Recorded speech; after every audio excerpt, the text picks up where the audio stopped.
it seems the latest Genshin Impact Endgame, Stygian Onslaught, a lot of people agreed with me when I posted my video saying that I didn't like it and gave some like constructive criticism towards it and just some annoyances towards it. There's a lot of points in my video that I have more developed thoughts on it now that I've sat on it for a couple of weeks. I still don't like it. Not really, because it's an endgame that does the same shit that it has done for the past God knows how long. But it seems a lot of other people are now talking about the problem with Genshin Impact's endgame, including Vaz 2. Who we've seen a lot of videos of Vaz in the past. I actually think Vaz kind of conducts his takes very, very well on the internet. So I'm curious what he has to say about the endgame here. Let's take a look, shall we? If you've been around the Genshin Impact scene for a while, you're probably acquainted with one of the longest running... Oh god, run over, bro.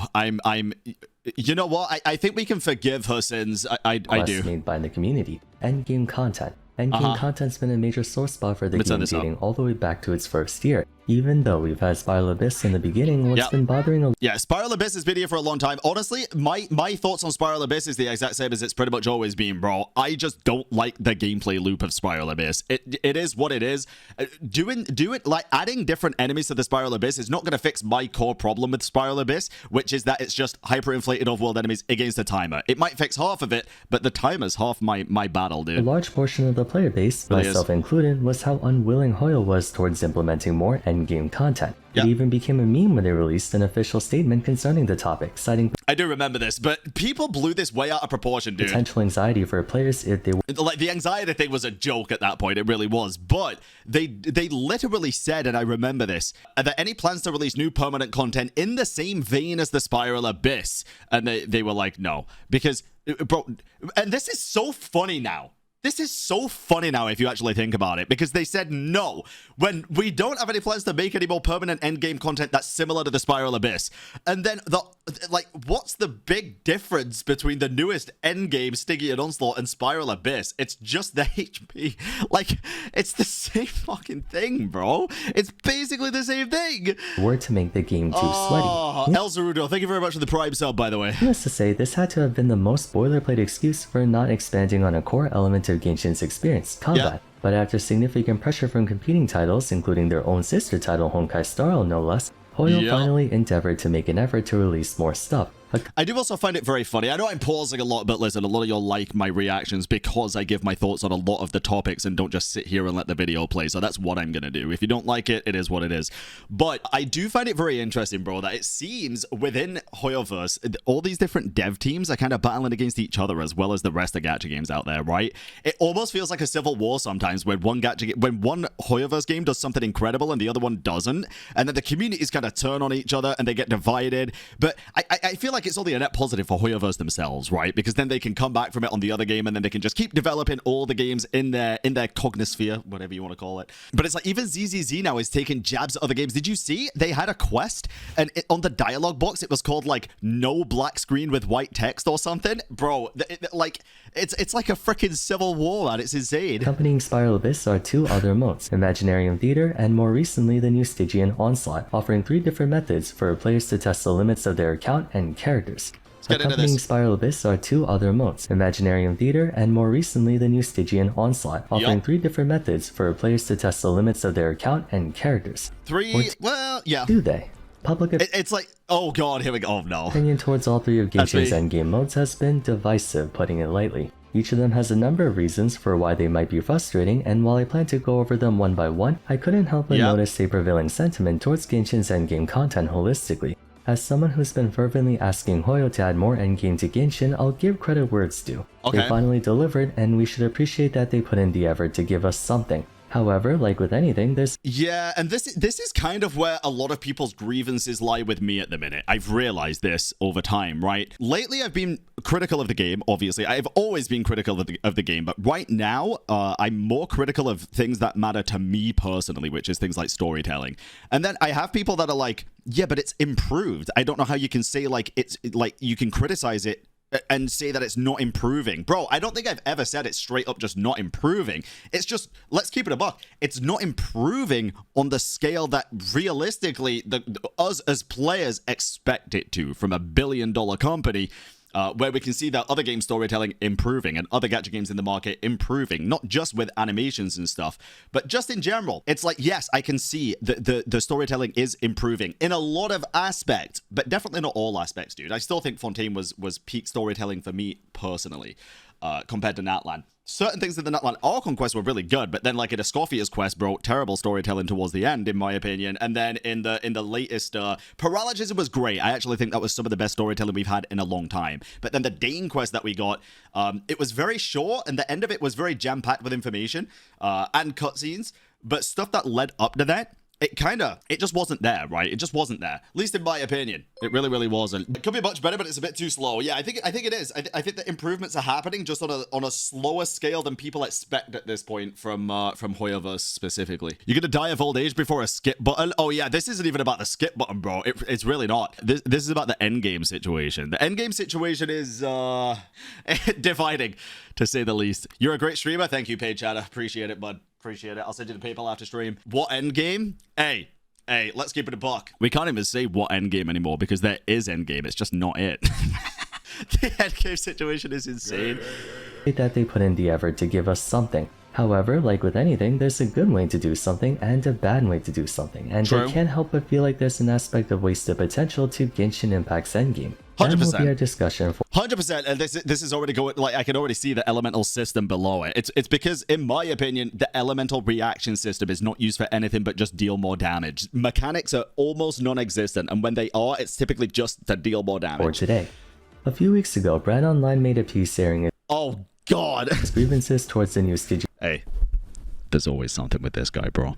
There is always something with this guy. Onslaught game mode. Notably, the introduction for the video gave me a lot of food for thought because, thought of a statement as it was, it does bring to focus a running problem in Genshin's endgame, one that's been festering in Spiral Abyss but also applies to Imaginarium and Onslaught. We've had the fact that I'm gonna guess this is the fact that it's hyperinflated overworld enemies with fighting against a timer. The Spiral Abyss, which is basically just fighting against hyperinflated HP overworld enemies and a timer. We've had Imaginarium Theater, which makes sure that you have a lot of characters built and then puts you in situations where you have to fight against hyperinflated HP enemies against a timer, but with some cool little buffs here and there. Now we have Stygian Onslaught, which, can you guess what it is? Which I really expected to be something a little bit different. Obviously, I expected a timer. I expected it to be a longer timer. And I expected the enemies to have like super fun mechanics and stuff and different things, kind of like the cubes in that one event where they did so many. Bro, this event, deadass, was one of the best combat events Hoyoverse have ever done. Like, at least in my opinion. Given the option to increase the difficulty to a level you want it to be is one thing, but then also having the enemies do different things that you're not used to already and different mechanics. Like, they could have still added actual mechanics, and I went over that in my original video, like what kind of mechanics I'm talking about. But I'm talking about, like, imagine a big ass boss going across the middle of the floor, dude, and then in the second phase a pit opens up in the middle and you have to freeze both of its legs as it's in the pit and then use a reaction to ignite the ground, and it does like I don't know, stuns it and fucking, you know, like just cool shit like that instead of just do Hyper Bloom, bro. Basically. Different movesets and stuff. And instead what we got is basically Spiral Abyss with only bosses and a absolute boatload of HP and a really short timer. Yeah, that same boss is in all three endgames that patch cycle, by the way. In the Spiral Abyss, Imaginarium Theater, and Stygian Onslaught. It's the same enemy. Again, it's a very broad statement to make, but I don't disagree with him. Gacha endgames are notorious among the gaming scene for essentially being paywalls disguised as additional content. The difficulty is such that it pressures players to spend more money on the game to obtain and upgrade more characters. They gotta sell Skirk, you know? Well, you know what the funny thing is, bro? The banners right now is actually two characters that are really, really beneficial for this game mode. It's Emily and Mawika. And without those characters, you're gonna struggle quite a bit. Mawika maybe a little bit less if you've got like a really well-built Arlecchino or something. But Emily is absolutely insane, dude. And this is the same thing that they do for the Spiral Abyss, by the way. Let me make that very, very clear. Spiral Abyss has always been just another endgame mode disguised as a tactic to sell the latest banner characters disguised as an endgame mode. That's what it is, because the buffs on the floor are always pertaining to the banner characters that you can currently pull at that point, and it makes it a lot easier. The only thing is, Spiral Abyss is easy enough to clear without even thinking about those buffs at this point in the game. Stygian Onslaught, at dire difficulty especially, some even fearless, is not. Same as every gacha? Exactly. It's just another way to sell the units for the most part. Characters to give them an easier time clearing the content. Of course it's every gacha, but this video's about Genshin, and my main gacha game is Genshin, so that's why I'm only referring to Genshin. I don't really play many other gacha games, but yes, that is the case. And usually gain access to some arbitrary leaderboard ranking. Some games are more egregious than others when it comes to that, but overall, for the sake of boosting gross revenue, the purpose of Endgame is to, bring out the sweat. Yep. With an overwhelming majority of Genshin's experience consisting of leveling up your units, mixing and matching them in different parties, and gearing them up to be as strong and efficient as possible, naturally, the best way to pay out that time and investment is to offer a challenge great enough to make it worthwhile, and for the longest time that was a source of discontentment for a number of players. Even when accounting for Spiral Abyss, Genshin Impact was one of the least challenging gachas in the market, where several gachas would be criticized and flamed for borderline wailing levels of difficulty. And here's the thing, it's kind of difficult to find that middle ground, right? If we're going to be totally honest with each other here, it's not easy to create a fun, engaging, and fair endgame mode. It's not. It's one of the most difficult things to do in the world of gacha, because if you make it too easy, you get this, and people looking like this while playing, and they're bored as shit, right? However, if you make it far too difficult, kind of like the 5-star skins of dire difficulty, then you get people complaining that it's way too difficult, and free to play literally stands zero chance because you need characters with constellations.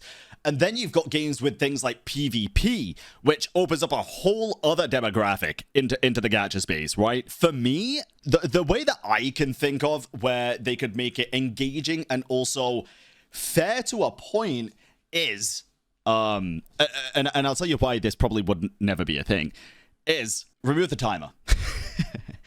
Now, the reason that would be fair and engaging is if they actually make enemies with fun mechanics, it's going to be engaging no matter what, right? If you're a whale, you're going to clear it quick, but if you've got mechanics to also think about, it's also engaging. If you remove the timer, though, it's going to make people less likely to whale. It's going to make people less likely to spend because they actually do technically have all the time in the world to be able to clear this content. You could just go in with a Zhongli, a Kokomi, and then go absolutely insane with 2 DPS. You could kite the boss for an hour and 30 minutes and beat it eventually. You could literally let Farina's minions do all of the damage, and you would be fine. But, again, they probably would never do that because it really decentivizes whaling and spending a lot of money for constellations. The other thing that I would really enjoy in this game and in other games, the whale's going to spend to save time, 100%. I think they would, but not all of them. It also guts the entire challenge with the game mode. What, getting rid of the timer? See, that's where I disagree with you. That's where I disagree with you. Because the challenge right now is just DPS checks all the time. Make a different challenge. Stop making it just DPS checks. That's the thing. Make difficult mechanics. Make an endgame with harder mechanics.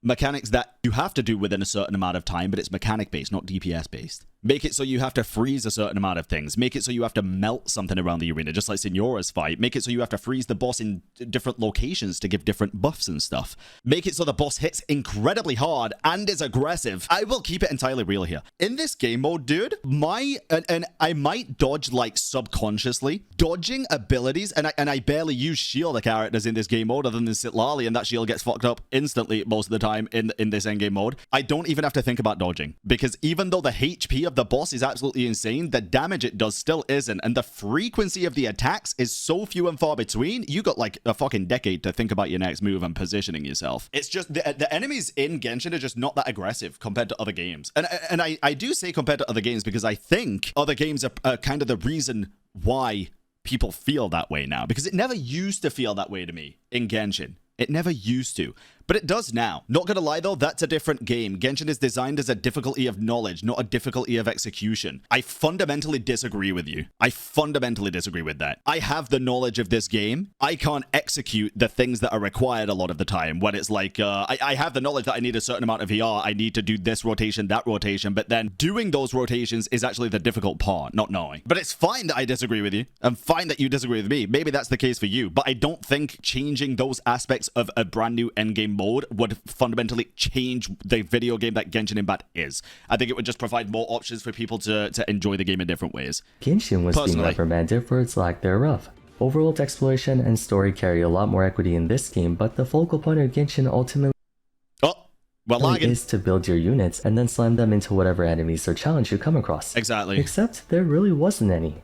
Spiral Abyss was comparatively easy back in the day. It wasn't until recently where Chambers started to pose a greater hazard to your team and take a lot more punishment than they could before. Looking at it all together, Genshin effectively had no endgame, causing a number of players to grow bored of there being no goals to work towards, which is imperative to having games. Fast forward to the modern day, Genshin's caught up to the rest of its peers and now has 3 modes to work with.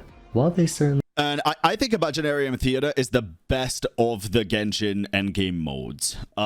Personally speaking, just because the form of endgame that is more of a how much do you actually play the game check. It's not a skill check by any means. It's quite literally just, do you have enough characters built? Have you been playing long enough to have the sufficient characters to be able to even use in this endgame mode? And it's more interesting than just damage checks. Really is. It's just, for me, it's more of an endgame mode than any of the others.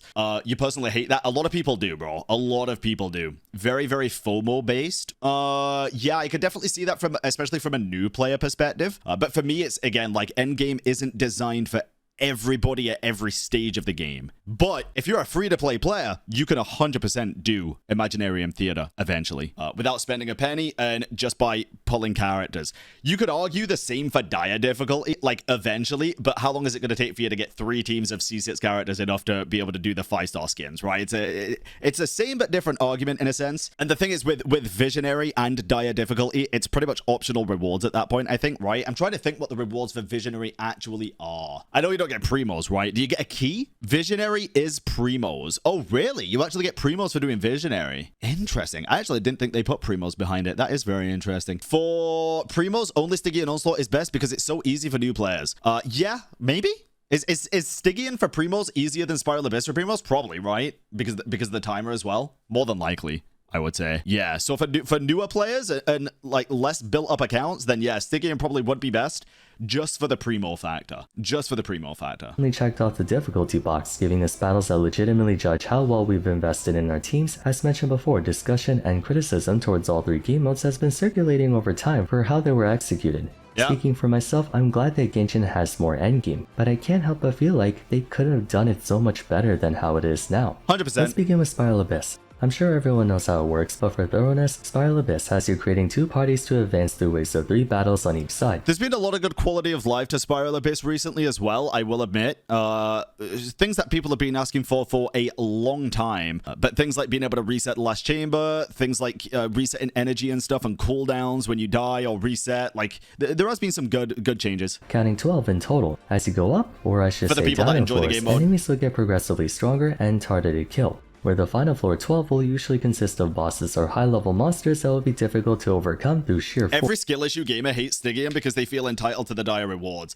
I don't think that's true for every gamer. Like, for me, for example, I couldn't give 2 fucks about the 5-star skin, to be honest. I really couldn't. The reason that I do not like the game mode is not because I feel entitled to the dire rewards. It's because I'm sick of the recyclement of just the timer and hyperinflated off-world enemies again. That's basically it. There's a lot of stuff that I think they could do better with earning the skins, don't get me wrong. One other reason, by the way, that I do want to make very clear, which I think was a misstep from Hoyo specifically, I think adding something into the game such as weapon skins, which is something that people have been asking for a very long time, and making the current first time ever only accessible weapon skins available for dire difficulty, which is admittedly very difficult, especially for free-to-play players, is just a misstep. I think they should have, at the very least, added different weapon skins as well this patch for just like an event or something that everybody could do.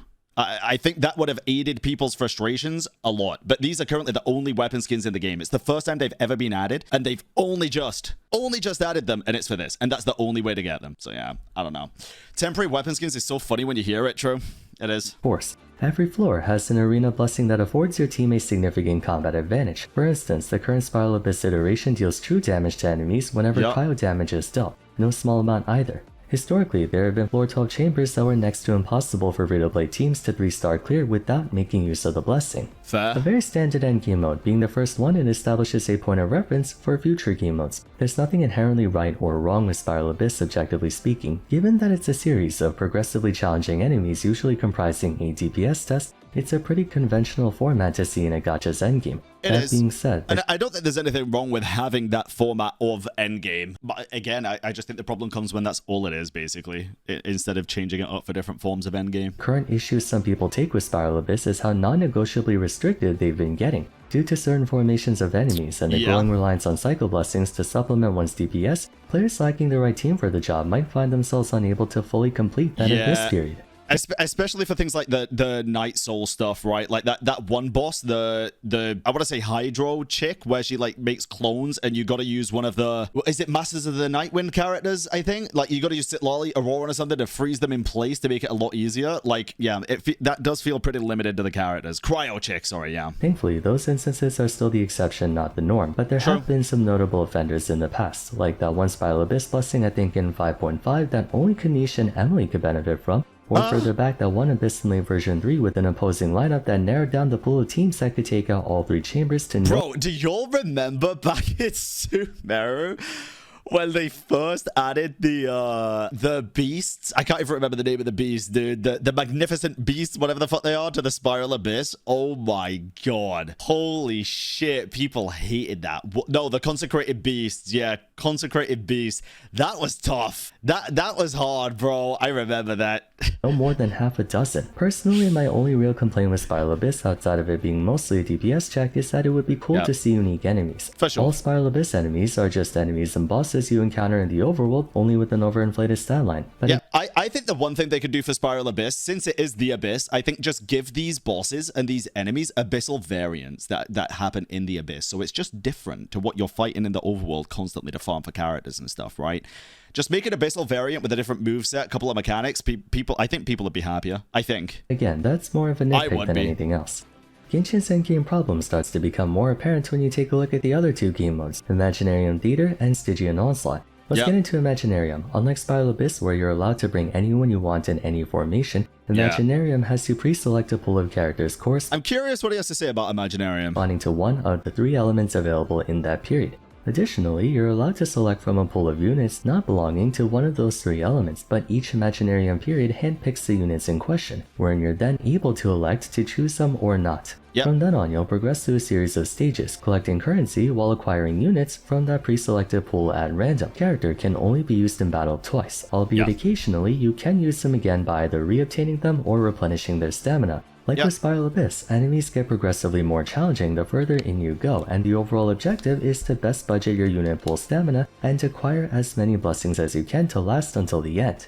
Imaginarium takes a bit more creativity in completing well, as the party you'll be using may not always be in optimal formation. Oftentimes, you'll be caught in scenarios with a mismatch of random units, requiring you to improvise and cobble together what you can in order to advance to the next stage. Good explanation of Imaginarium, to be fair. View this as a fun opportunity. No 2 Imaginarium runs will ever be the same after all. Not only does their party change, but the types of enemies you run into will also change. I do like the fact that it kind of makes you use different teams and different characters, and sometimes it's a struggle because you don't get the best characters, and sometimes it's not. That feels fun to me, weirdly. I'll concede that unpredictability absolutely gives more flavor to Imaginarium's experience than Spiral Abyss, because it encourages or outright mandates you to give attention to your entire account, as opposed to gearing up a small portion and neglecting everyone else. Bro, Vaz, not you, bro. Not you. Why does Bennett have an exclamation mark next to him?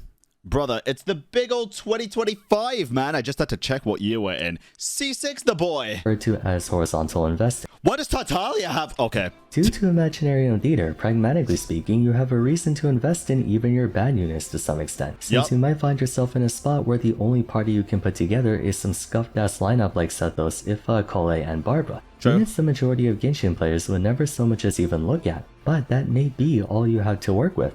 At the same time, randomness in the game can easily go from entertaining to frustrating if there's not a generous enough margin for error nor ample lenience towards players who circumstantially can't invest in a wide variety of units. I like this boss, by the way. Again, oh, surprise, surprise, the boss with a cool mechanic I like. I know, I'm fucking, trying to... What is it? What's the saying about a dead horse? Sorry, Uma Musume fan. What is it? Like rocket a dead horse or something? But yeah, I like the fact that you can kill one enemy, and then if you don't kill the other one within a certain amount of time, they both revive, dude. I think that's a really cool mechanic. Yeah, beating a dead horse. That's the one. Yeah, not gluing. I don't know. But yeah, I think that's a cool mechanic because it makes you think about what you're doing. And even though it is still just a DPS check at that point, you gotta make sure you're distributing your DPS at least a little bit equally, right? In order to do them. It's even if they want to. It's cool. I'll remind you that Genshin Impact is first and foremost a gacha title, meaning all characters come at a premium. Most of the time, they're only obtainable through pulls. 5 stars in particular may come with a price tag exceeding hundreds of dollars, potentially rendering Imaginarium unplayable for a non-negligible portion of the player base.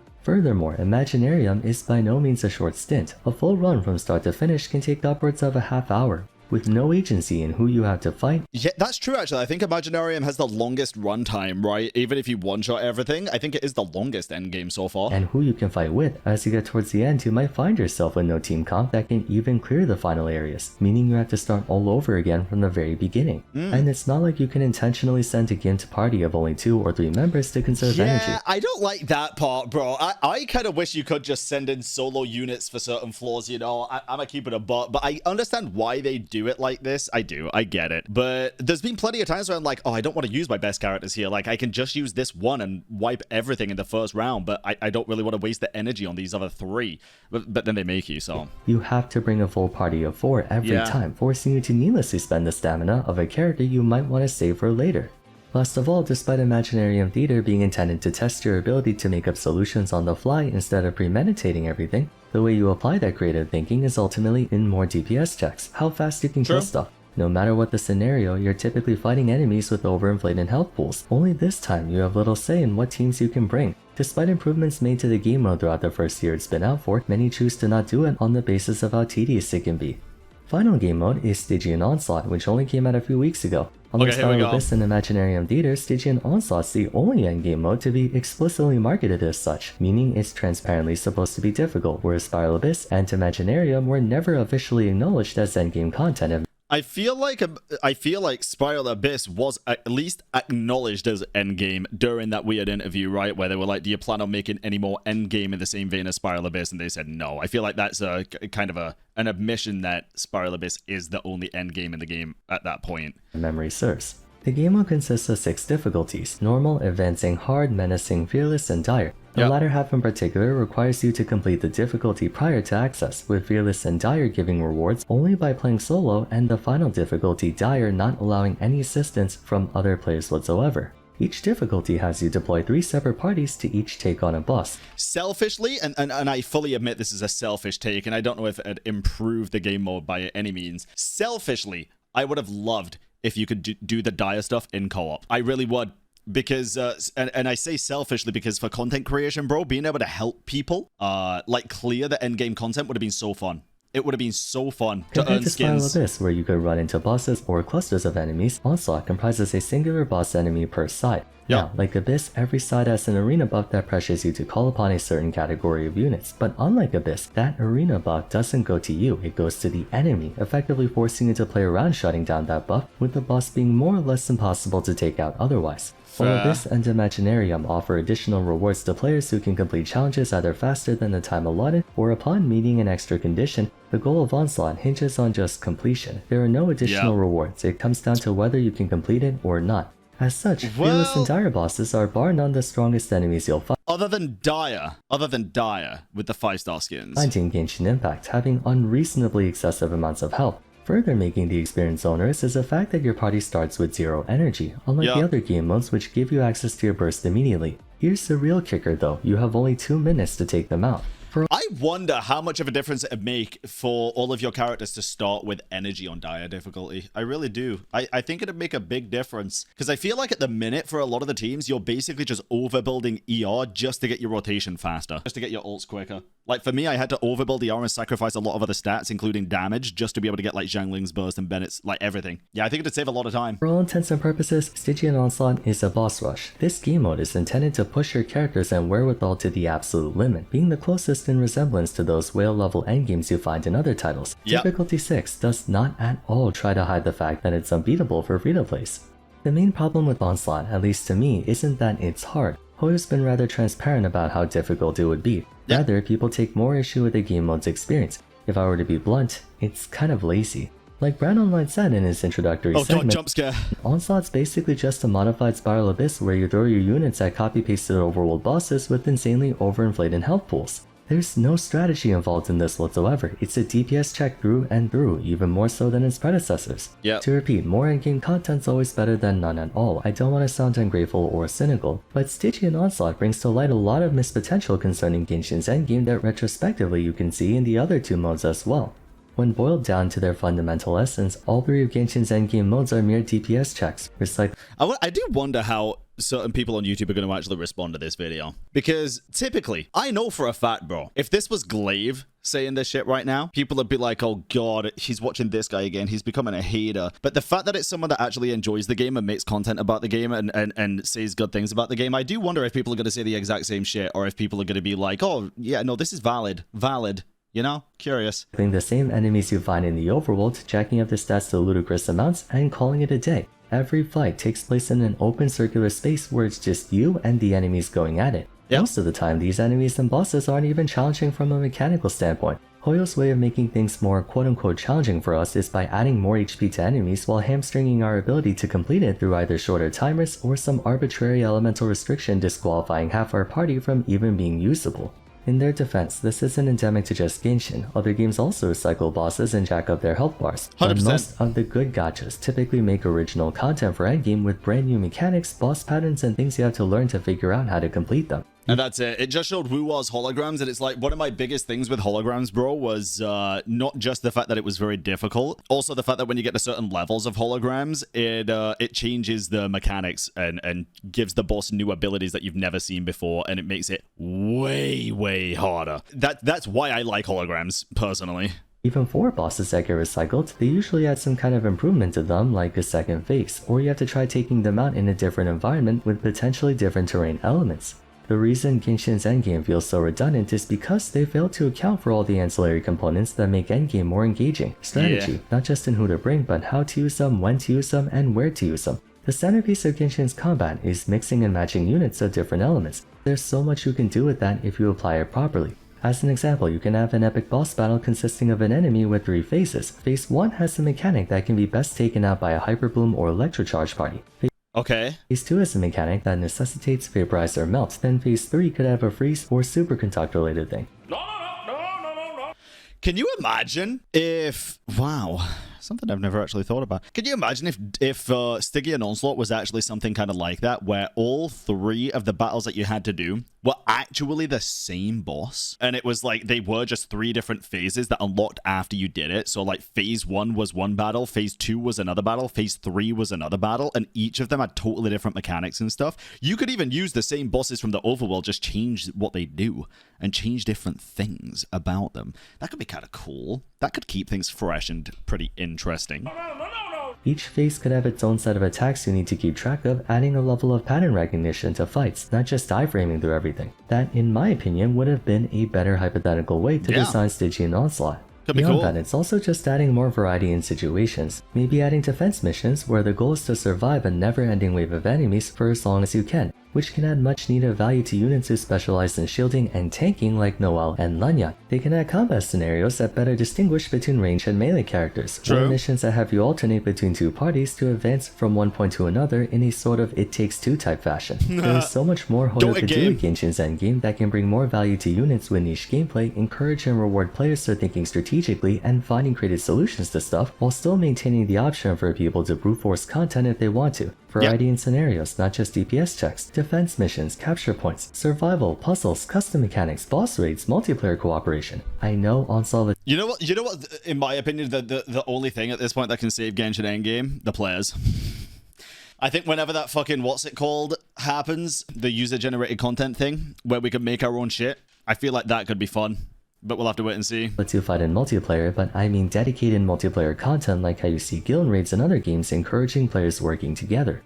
Hoyo can do so much. It depends on how much freedom the players are actually given to be able to create what they want to create. Genshin's characters and foundation, and while for the last time having any endgame is infinitely better than none at all, it kind of feels deflating to see the same enemies and DPS check scenarios just with a different coat of paint on them over and over. There could have been so much more variety. HP inflation and party restrictions only make things artificially challenging, not meaningfully challenging.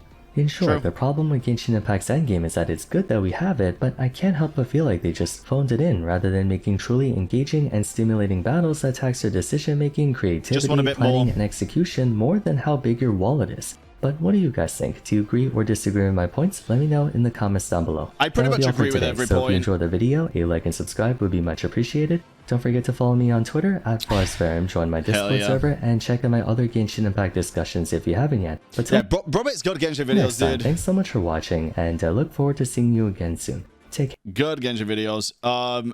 Highly recommend checking out Vos, bro. Here, I'll put the link in both chats. Very, very well spoken and everything as well. I think it's important discussions that he usually has.